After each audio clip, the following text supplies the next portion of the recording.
Howdy, and welcome to Untold Tales from this side of nowhere. My name is Connor Jones, and I am the host of this podcast, and I am pleased to have you with me on this fine, well, for me, it's a Thursday morning. It's about 6 a.m., but I don't know when you'll be listening. It could be in your car or maybe while you're doing some housework.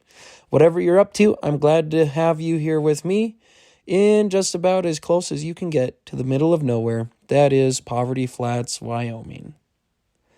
Today's episode is sponsored by Basins Market. Basins Market is located in Basin, Wyoming, and it is your destination for groceries, fresh produce, and the best meat department in the Bighorn Basin. Come on in and sample their wide selection of products Monday through Saturday from 7 a.m. to 8 p.m. and Sundays from 9 a.m. to 8 p.m. We're also sponsored by the Wyoming Welcome Program. The folks over at the Wyoming Welcome Program place brochures on restaurant tables in Cody and Powell that include jokes, facts about Wyoming, and the month's holidays. These brochures also include advertisements from local businesses. So if you are interested in getting your business name or your event out there, then go ahead and shoot them an email at HaleyJ, that's HALEYJ, at WyomingWelcome.com. And now, the podcast. Well, I must say, my boys are glad that basketball is back on the menu in Powell, Wyoming.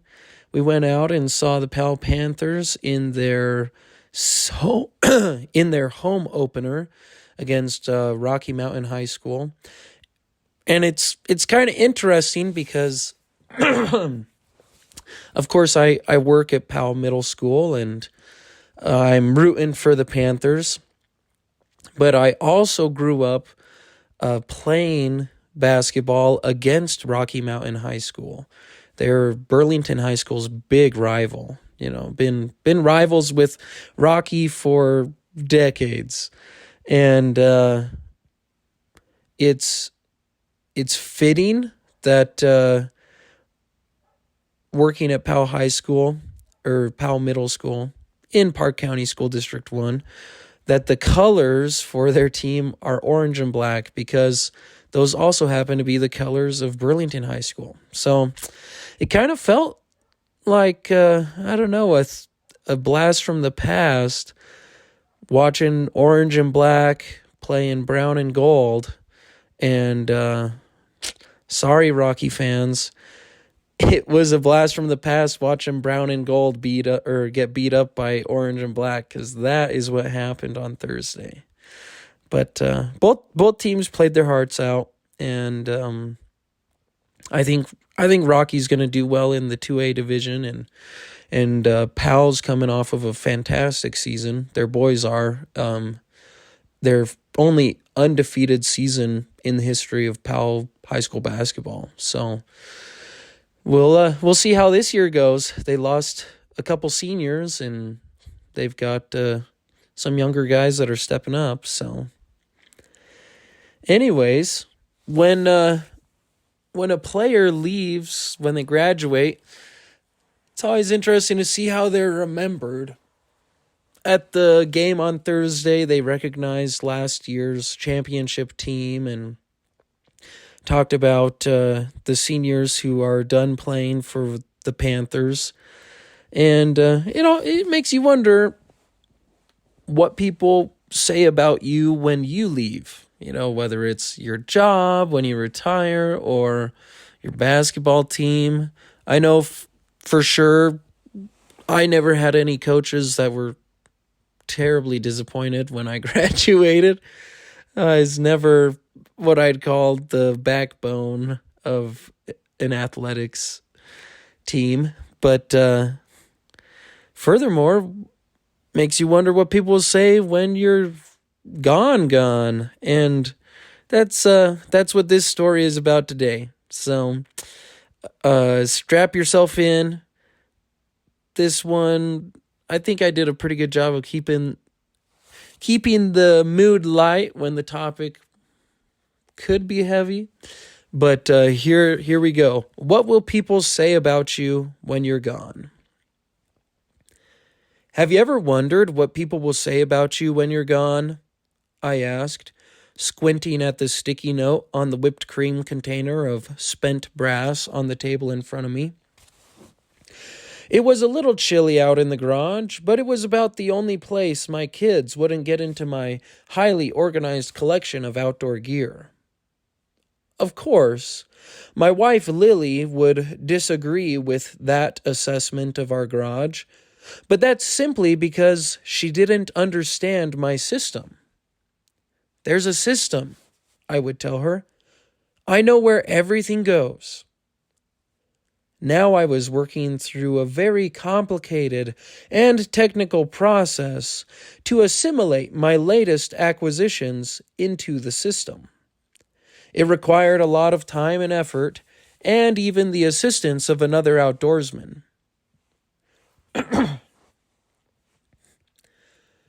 Never thought about what people will say about me much, my buddy Mark Crawfry replied, opening a fresh box of 30-06 bullets.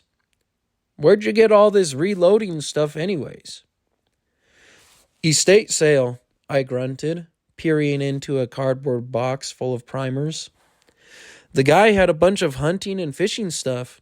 His kids were selling it dirt cheap.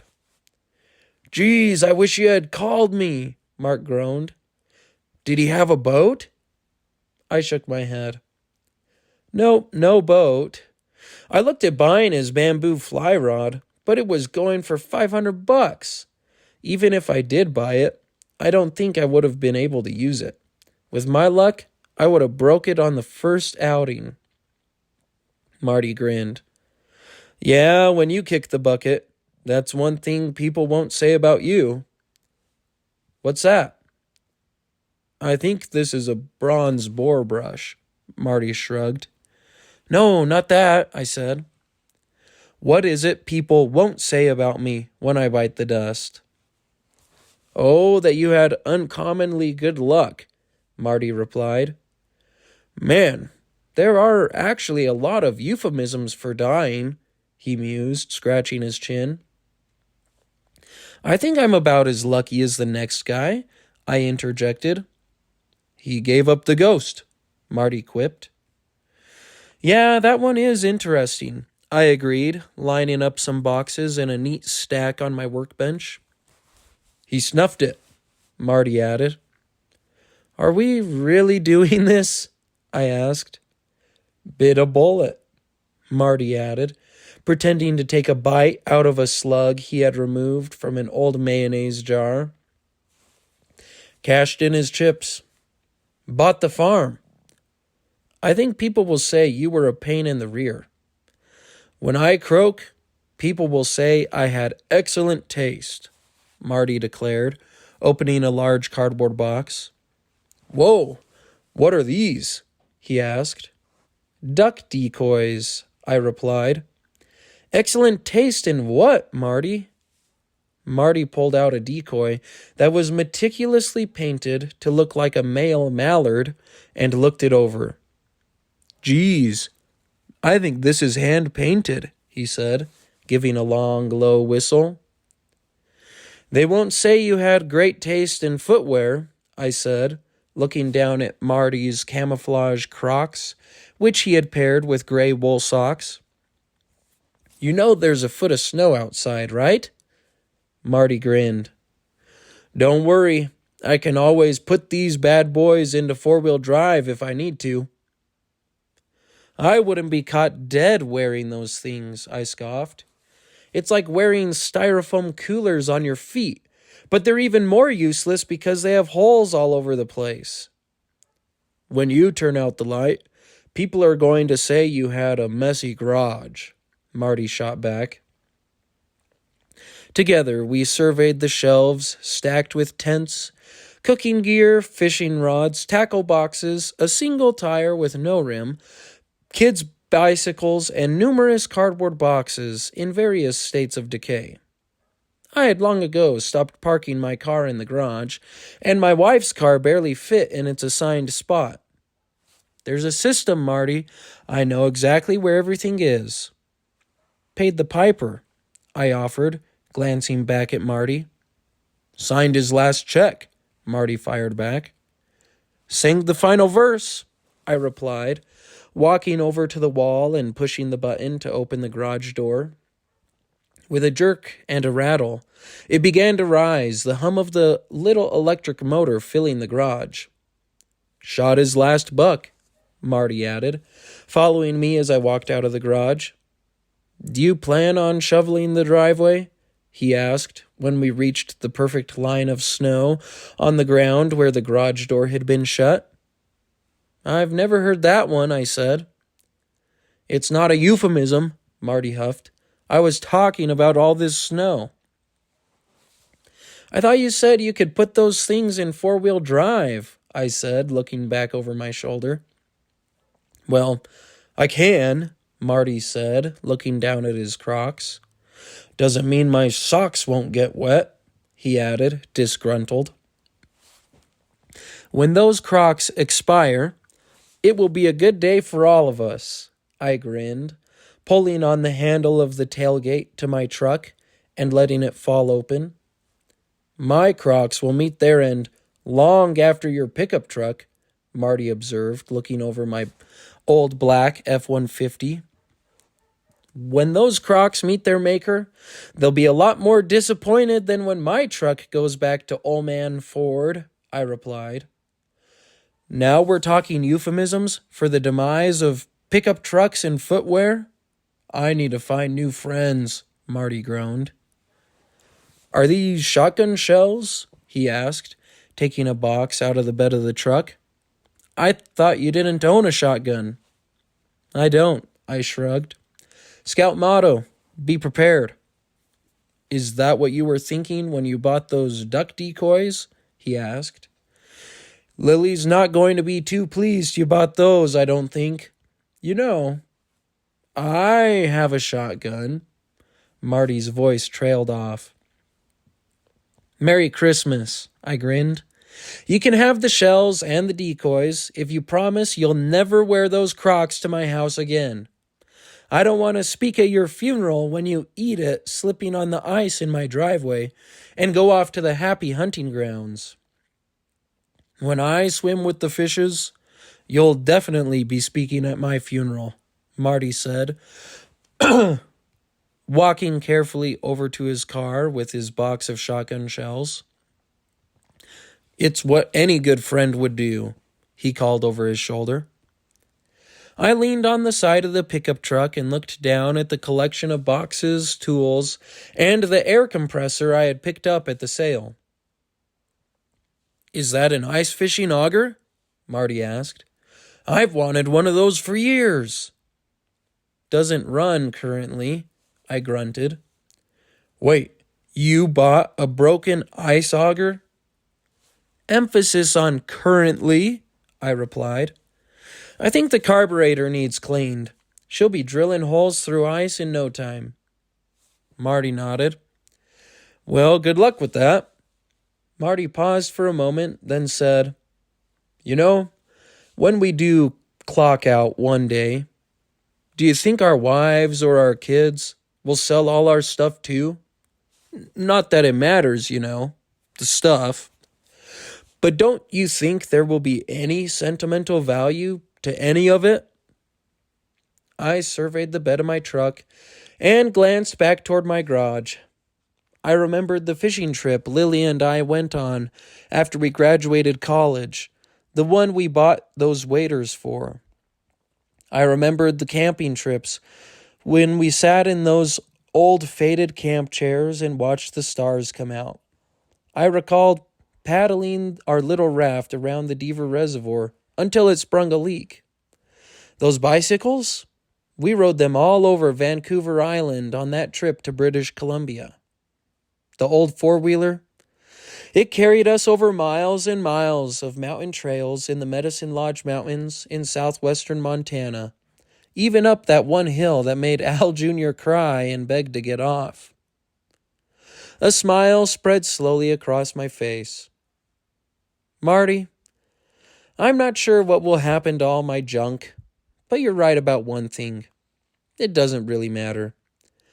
Whatever our families do with our gear when we're gone, there will still be the memories. And who knows?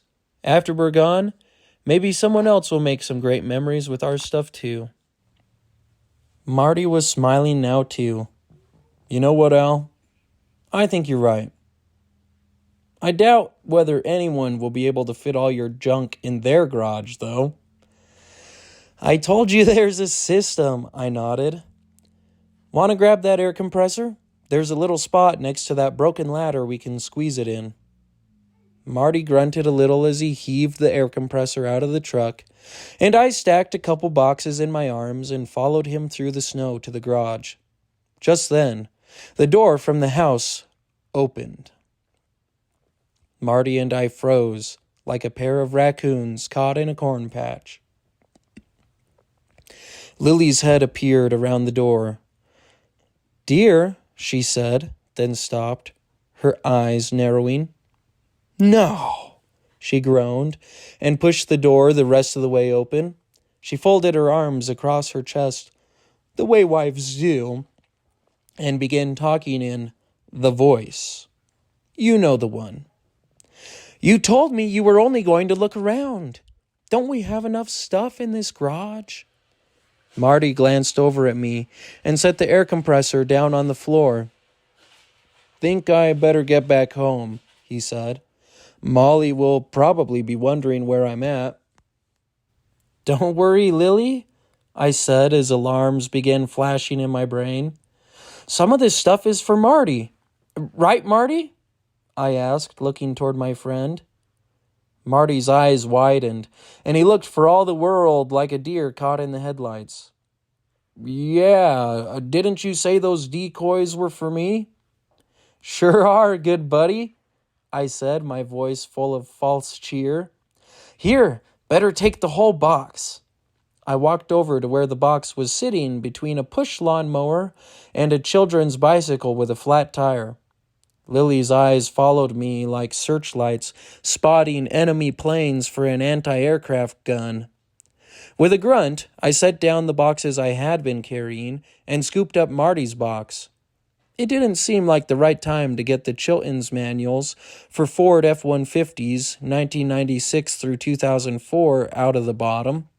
No wonder they went digital with those things. The box weighed a ton. I'd have to get them back from Marty later.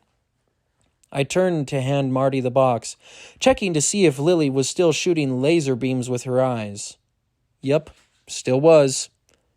When Marty accepted the box, I mouthed the words, "Thank you," and Marty's breath caught in his throat when the full weight of the box hit him. Gee, thanks, Al. I always wanted some duck decoys and whatever the heck is making this box weigh 80 pounds. I didn't appreciate the sarcasm in Marty's voice, but under the circumstances, I refrained from mentioning it. Marty began shuffling out of the garage toward his car, not unlike a 75-year-old man holding a balloon between his knees.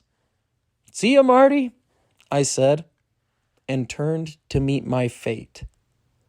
Lily's arms were still folded, and while sending Marty off with one of the boxes couldn't have hurt my position, it had no noticeable impact on my better half's icy demeanor. Why did you bring home more stuff? What could you possibly need that you don't already have crammed in here somewhere? She huffed.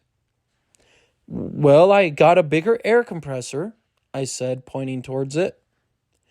When are you going to get rid of the old one? Lily asked. Tonight? Sure, I replied, even though I had been planning on keeping it as a backup. You never can be too sure about estate sale air compressors.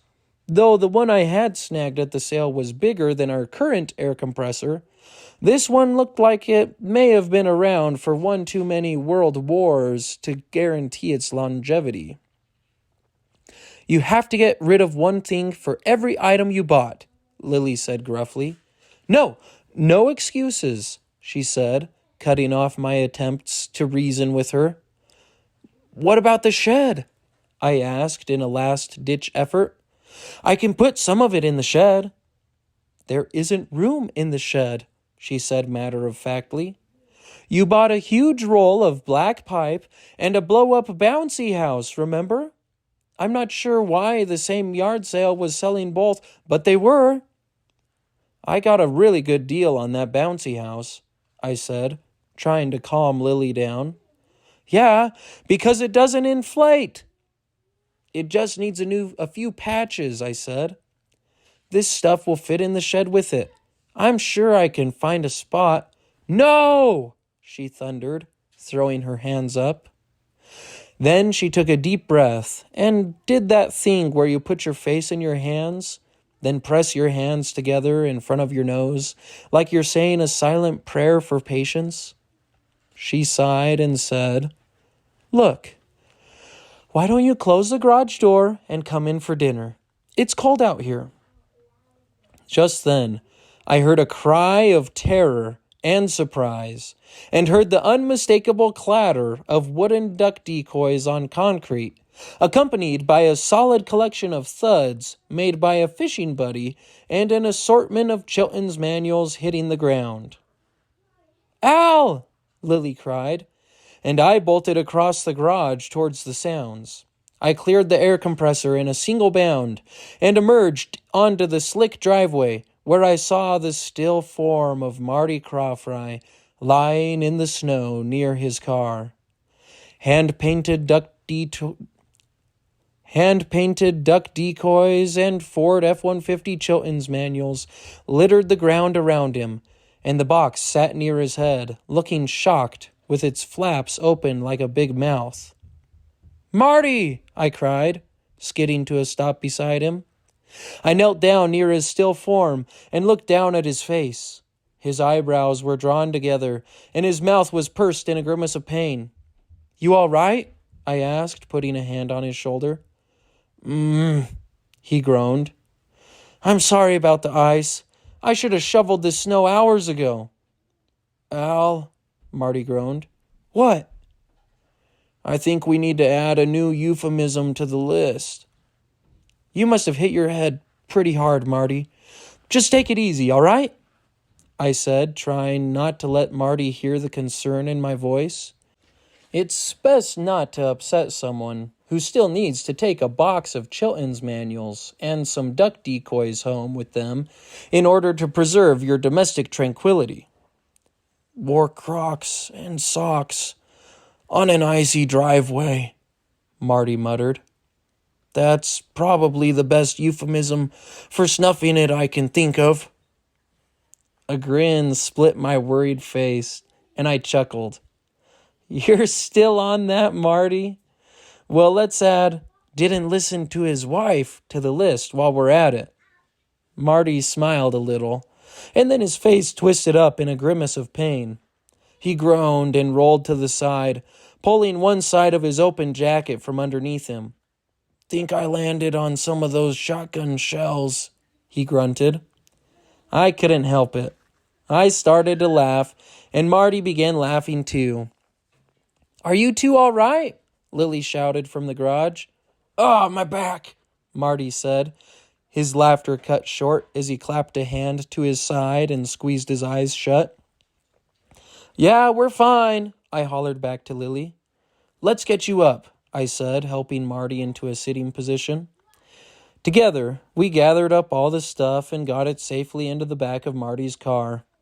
As he pulled away from the curb, I walked to the garage, careful to avoid the worst of the ice, and wrapped Lily in a hug. Glad he didn't get hurt too bad, I said. Yeah, me too, Lily replied.